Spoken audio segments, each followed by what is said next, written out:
Today, we are diving deep into one of the most incredible chapters from the classic Chinese novel, Journey to the West.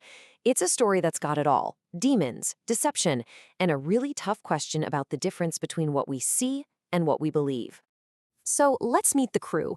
We're on a divine quest for some sacred Buddhist scriptures, and our leader is the super pious and compassionate monk Tang Monk.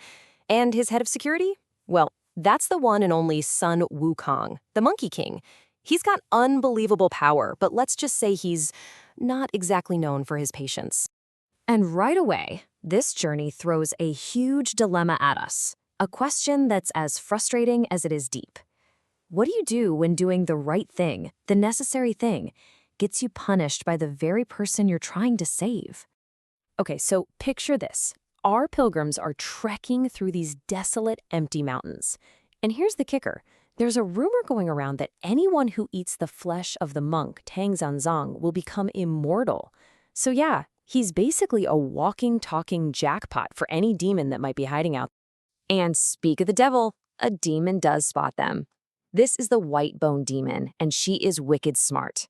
She knows she can't take on the Monkey King with brute force. That'd be suicide. No, her plan is way more clever. She's going to use deception to exploit the group's weaknesses and tear them apart from the inside. So her plan kicks off with the perfect disguise, a beautiful, harmless-looking village girl. She comes up to the tired travelers, and it looks like she's just offering them some food. Totally innocent, right?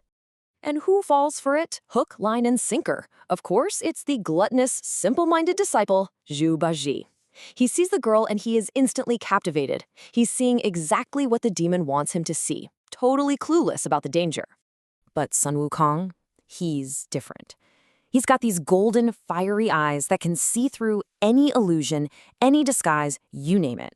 So while his friends are seeing this sweet young woman, Wukong sees the truth, a monster just pulsing with this powerful, evil energy.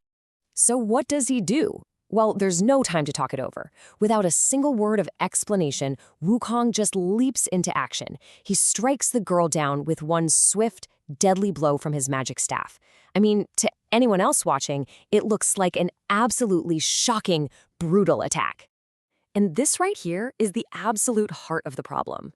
You've got two people witnessing the exact same event, but they're seeing two completely different realities. In Wukong's world, an evil demon was unmasked and defeated. But in his master's world, an innocent girl was just murdered in cold blood. Tang Monk is completely horrified. He can't process what he just saw. He looks at his protector and just cries out, Wukong, why are you so cruel?" He is just incapable of seeing the truth that is crystal clear to Wukong. So now Wukong is on the defensive, right? He's desperately trying to explain that what he did was the right thing. He's begging his master, just look closer. Look at the food she offered us. He's insisting the proof is sitting right there in front of them. And the proof is, well, it's pretty gruesome. Those tasty-looking steamed buns suddenly transform into a pile of wriggling maggots. Ugh. It's a clear, disgusting sign of demonic magic. So that's case closed, right? Wrong. Zhu Baji, who's still mad that the beautiful girl is gone, starts stirring up trouble. He accuses Wukong of faking the whole thing, saying he used his own magic to create the maggots just so he could get away with murder. He totally poisons the well.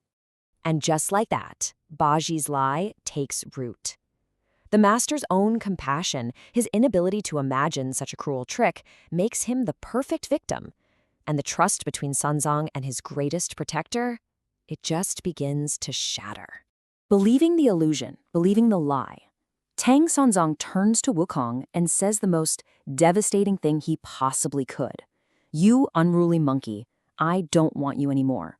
He kicks him out. He banishes him from the pilgrimage. This moment is just heartbreaking. Wukong falls to his knees and pleads with him.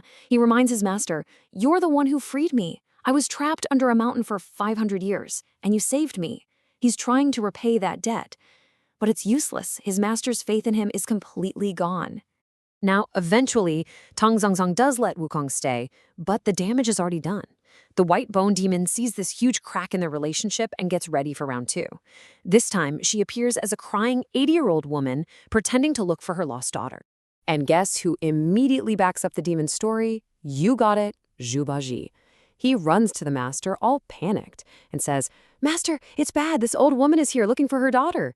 He has learned absolutely nothing, and he's basically helping the demon set the trap. Wukong is at his breaking point. He can see the demon's disguise clear as day, and he just can't believe how blind his friends are. He just snaps at Baji. "You idiot, can't you even see the tricks of the demon?" And so Wukong is stuck in this awful repeating nightmare. He has to act to protect his master, so he strikes the demon down, again. But all this does is prove to Sanzong that Wukong is just an uncontrollable violent monster. The very act of saving him condemns him. So let's pause for a second, because what's happening here is way more than a simple argument. This story is a brilliant look at a conflict between two totally different ways of experiencing the world. It's the ultimate showdown of sight versus belief.